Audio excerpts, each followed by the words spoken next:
Fala pessoal, tudo bem com vocês? Nenhum motivo para comemorar, nem Grêmio nem Internacional. Um clássico horroroso, um resultado péssimo, com erros dos dois treinadores. E a consequência disso a gente vai tratar nesse vídeo. O Musto e o Cortez prejudicaram muito as suas equipes, então chega mais, eu sou o Chico Garcia, inscreva-se no canal e vamos juntos!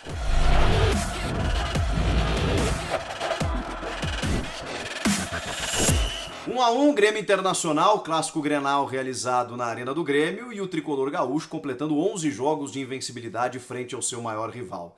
Será que dá para comemorar esse número? A gente já vai falar sobre isso. Por outro lado, o Inter não conseguiu vencer mais uma vez, mas ainda se mantém ali 2 pontinhos do Atlético Mineiro, que pode até ampliar essa vantagem na rodada, o Inter pode ser ultrapassado, enfim, mas ainda em termos de tabela se mantém numa condição interessante, aceitável. Agora, tem essa marca, né, do Inter não conseguir superar o Grêmio. Porém, eu gostei da postura colorada. A gente falava muito antes do jogo de que o aspecto emocional, o psicológico do Inter, muitas vezes afetado por conta dessa marca, ele acabava atrapalhando o time dentro de campo. Muitas vezes o Inter não conseguia se impor sobre o seu adversário e especialmente depois que sofria um gol se desmanchava na partida. Não foi o que aconteceu dessa vez. Inclusive o primeiro tempo, que foi muito ruim assim, em termos técnicos, teve o Inter com mais posse de bola. Ou seja, bem diferente do último clássico pela Libertadores, quando o Grêmio praticamente jogou no campo do Inter. E o Inter meio que aceitou essa postura agressiva do Grêmio, mesmo jogando em casa. Pois agora se inverteu. Quem jogava em casa era o Grêmio e o Grêmio resolveu esperar. E o Inter resolveu agredir. Mas já no começo, o torcedor colorado sentiu arrepios quando o técnico Eduardo Cudê escalou o Damian Musto entre os titulares. Aquela velha resguardada, né, ao invés do Rodrigo Lindoso, porque o Musto joga entre os zagueiros, entre o Rodrigo Moledo e o Vitor Cuesta, que acabam saindo um pouco mais para começar a jogada. E no restante, né, ele contou com o que tem de melhor. Com exceção do Abel Hernandes, né, que na teoria é o centroavante do Inter, coisa que ele nunca foi, mas foi contratado para ser o substituto do Paulo Guerreiro, sendo que o Inter sempre teve no time o substituto ideal, que era justamente o Thiago Galhardo. Não necessariamente um 9 de ofício, mas jogando na função, ele foi brilhante, chegou à artilharia do Campeonato Brasileiro. Inclusive marcou mais um no clássico de pênalti. Porque ele está numa fase incrível, só que você colocando o Abel Hernandes, você recua um pouco o Thiago Galhardo e ele acabou não fazendo um bom jogo. Acho até que ele sente muito uma pancada no tornozelo, sofrida há 3, 4 jogos, e vem jogando meio que no sacrifício. Ele está um pouco limitado nas suas ações, mas também acho que pelo posicionamento. Quando ele tinha mais liberdade lá na frente, ele conseguia render mais. E o senhor Andrés D'Alessandro, né?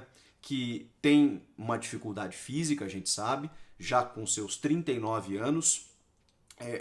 Um cara que tem muita dificuldade ainda de jogar em alto nível numa regularidade os 90 minutos, mas enquanto ele está em campo, ele faz a diferença. E por que não começar com o D'Alessandro e o Galhardo lá na frente do que colocar o D'Alessandro no segundo tempo? Tá bom, pode ser que pela ideia de que quando ele entra, ele realmente muda a partida, e foi o caso, né? Quando ele esteve no segundo tempo, ele criou algumas oportunidades para o Inter.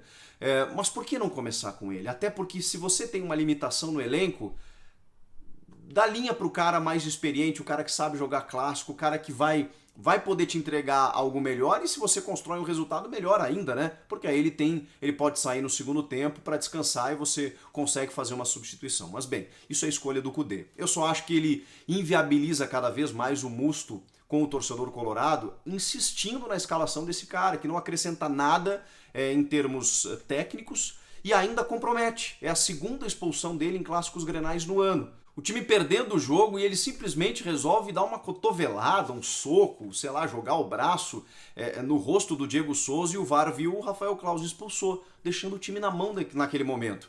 Curiosamente, o Inter não se abate. E aí esse elogio é preciso ser feito, porque a pressão era muito grande sobre o Inter na semana inteira, especialmente por esse aspecto, não o aspecto técnico, o aspecto psicológico. O Inter não se abateu e foi pra frente. E num erro do Cortez, acabou encontrando o seu gol. O Cortez vai afastar mal uma bola, depois ela bate no braço dele, ele tá com o bração aberto, não tem o que fazer. Ali o pênalti é marcado e o Thiago Galhardo, a bola bate nas costas, uma infelicidade do Vanderlei depois de tocar na trave, e o Inter marca o seu primeiro gol colorado, né, na Arena do Grêmio desde 2017, para se ter uma ideia. Porque o último ainda tinha sido contra do Paulo Miranda, num Grenal em 2018, e todos esses Grenais aí o Inter não estava marcando gols. Marcou dessa vez com o Thiago Galhardo, artilheiro aí do Campeonato Brasileiro. Só que o Cortez depois acaba expulso, também numa entrada atabalhoada, exagerada, em cima do Lindoso, uma coisa completamente, enfim, completamente fora de contexto. Mas ele acabou expulso ali com alguns minutos de atraso, porque no início do segundo tempo ele dá uma pegada no Heitor, que aliás fez um grande Grenal, não pode ser reserva do Rodinei, e o Saravia, que teve uma lesão grave no joelho aí, só volta na temporada que vem. Heitor, para mim, titular da lateral do Inter. O Cortez dá uma pegada por cima da bola, no tornozelo do Heitor, e o Klaus opta pelo amarelo. Por que o VAR não chamou? Se chamou quando o Cortez deu essa entrada no Lindoso, por que não chamou para ele trocar a cor do cartão? Ali o Cortez, para mim, já tinha que ter sido expulso. Ou seja, foi um Grenal horroroso do Cortez. E o Grêmio paga milhões e milhões do Diogo Barbosa para contratá-lo junto ao Palmeiras e deixa no banco de reservas. Com todo respeito ao Cortez e aos títulos que conquistou no Grêmio, eu acho que já dá para fazer essa troca. E por isso o erro também do Renato Gaúcho, em apostar no Diego Cortez, em se abraçar, né, nos seus jogadores mais veteranos, como a entrada do Robinho no segundo tempo, como deixar há muito tempo o Diego Souza em campo sem oferecer muito para o time, não colocar o Ferreira, não colocar o Luiz Fernando. O Grêmio, quando faz 1-0, se acomoda. E aí o Inter, mesmo com 1 a menos, vai para o campo de ataque e busca o empate. E o jogo ainda ficou igual nos minutos finais. O Grêmio não pareceu com vontade de construir a sua vitória. Pareceu conformado com o empate, talvez por essa fama de, são 11 clássicos sem perder, mas olha para a tabela do Campeonato Brasileiro, o Grêmio tem 14 pontos, o Grêmio tem 2 vitórias em 12 jogos, vou repetir, 2 vitórias em 12 jogos. Só venceu um jogo dentro da sua casa, que foi contra o Fluminense na abertura. Gente, é uma campanha, assim, ridícula. A campanha do Grêmio é ridícula. O Renato vai para a coletiva, diz que o Grêmio vai decolar. Tem elenco para isso, tem time para isso. Eu sei que tem jogadores machucados. O Jean-Pierre testou positivo para Covid e poderia jogar esse jogo e faz falta um cara no meio. O Maicon voltou, não foi utilizado. O Darlan tá mal, o Matheus Henrique tá mal. O Lucas Silva fez um bom jogo, um jogo regular, razoável. Mas tem muito jogador individualmente que tá muito mal. E o Renato tá tentando modificar o esquema, mas a coisa não tá funcionando. O Grêmio, até na sua proposta e na sua estratégia de deixar o Inter mais com a bola e apostar nos contra-ataques, conseguiu inclusive o gol através do PP. Mas não tendo o PP, se não tivesse o PP, eu não sei se o Grêmio encontraria mais soluções para chegar ao seu gol.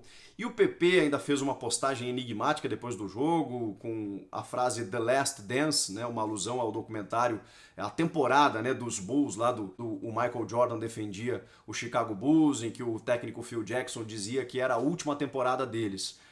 Ele tem, a última dança, né, na tradução livre, ele tem uma proposta do Porto de Portugal, 15 milhões de euros, e se o Grêmio vender esse jogador, o Grêmio não tem, talvez o Ferreira, mas se o Renato não põe para jogar, vai ser difícil, né? Assim como o Luiz Fernando, que entra só nos minutos finais.